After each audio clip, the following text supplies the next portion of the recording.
in saving people has been very, encouraging. But, as I speak here in Austin, I'm driving to Houston today, or flying actually by helicopter, and I'll be meeting with the Emergency Operation Center there. I just can't stress enough that while the storm is receding now, that the injury and the harm is still very, very clear and present.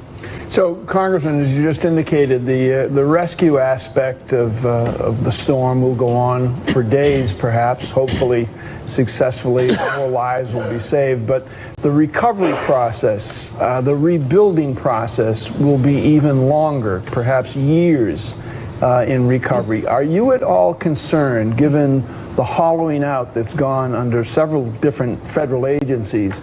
Are you concerned at all that at the local level, the regional level, SBA offices, HUD offices, EPA offices, is there enough personnel in those regional offices in Texas to handle the recovery process? Well, I believe they have it right now. The question is, at what point is that going to be depleted, and we're going to need assistance coming in. We met with the president here in Austin yesterday with the SBA, with HUD, with FEMA, talking about this very issue. FEMA has a $3 billion disaster recovery fund.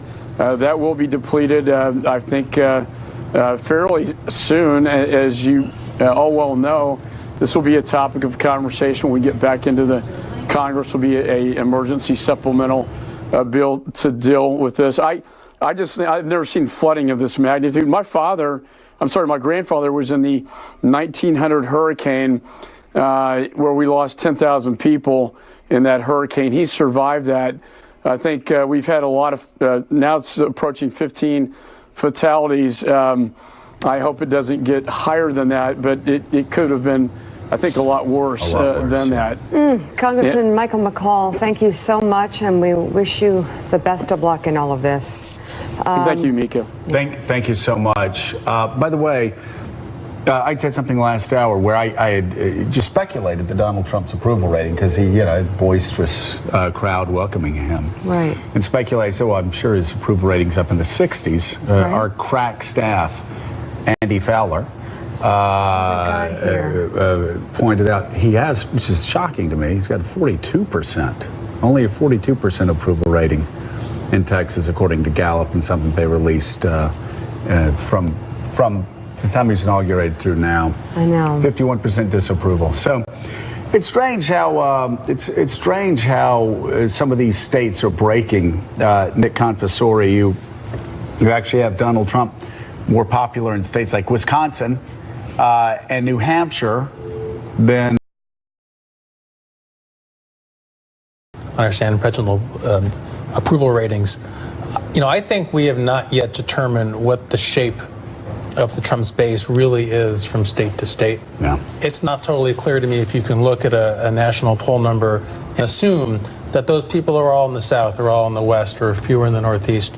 He did very well in some places in Massachusetts and New Hampshire in the general election.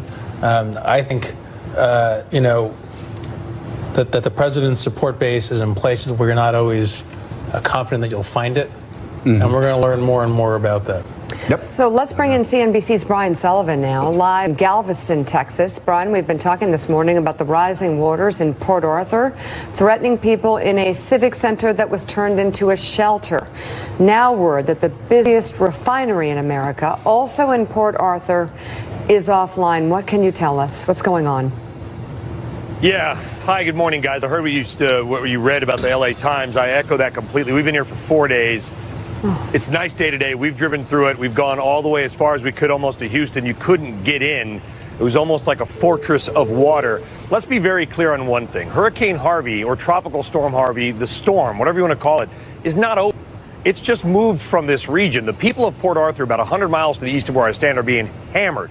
That area very flat, very low lying, not a lot of place for the water to go. So a lot of people are still struggling over there. And yes, there's going to be a huge economic impact to the story as well. It's hard to talk about, I know, but That's the reality. This is the biggest refinery in the United States is over there. All in all, guys, I'm within about 20 miles right now of about 3 million barrels a day of gasoline refining. Pretty much all of it is offline, and there is no word as to when it's going to come back online as well. The busiest port by tonnage is right here. You can't see it, but there's ships lined up as far as I can see, filled with fuel, cars, anything you want to bring in and out of this country. You're talking hundreds of billions of dollars of total economic impact lost, but it's hard to talk about that with the human toll. Let me just give you a couple of anecdotes, and you could ask me questions if you want.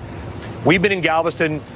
Effectively, if you don't know the region, and Joe, I know you do, from Galveston to Houston is about 60 miles. Effectively, everything between Houston and here became a bayou. We tried to get to Houston and couldn't. There's 2 or 3 roads. The images of the people on the highway, that's Interstate 45. We actually, Sunday morning, were, I think, the first people there, not because we were media, just because we were trying to get to Houston, and we could not. But I can't say enough about the heroism of the citizen Navy, as we'll call it, right? Cajun Navy, whatever you want to call it. People, doesn't matter what your politics are, what your race is, what your color is. People are coming to help, bringing boats, jet skis, paddle boards, going door to door. The lifeguard here in Galveston took a crew up there, guys, yesterday to Dickinson, Texas, which is, they had an evacuation. They did 160 rescues on jet skis. And this story, guys, is nowhere near being over. It's just shifted. The water is still really, really bad, about 5 to 10 miles north of where I stand. All right. CNBC's Brian Sullivan, thank you so much for that.